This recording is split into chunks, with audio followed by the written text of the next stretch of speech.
आपण बघत आहात AKP न्यूज मराठी। आपला आवाज आपली ताकद। सबस्क्राइब करा, शेअर करा, लाईक करा। AKP news Marathi.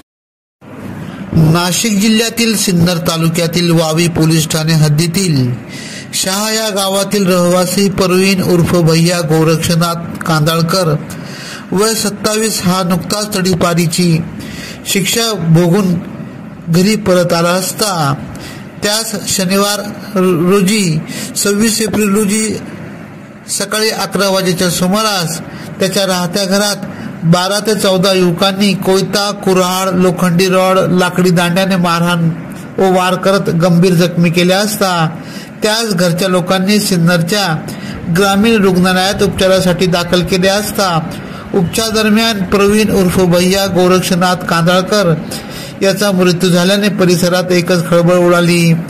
मयताची आई विजया कांदळकर यांनी वावी पोलीस ठाण्यात याबाबत तक्रार दिली असून हत्याबाबतचा गुन्हा दाखल करण्यात आला असून घटनास्थळी पोलीस अधिकाऱ्यांनी भेट दिली।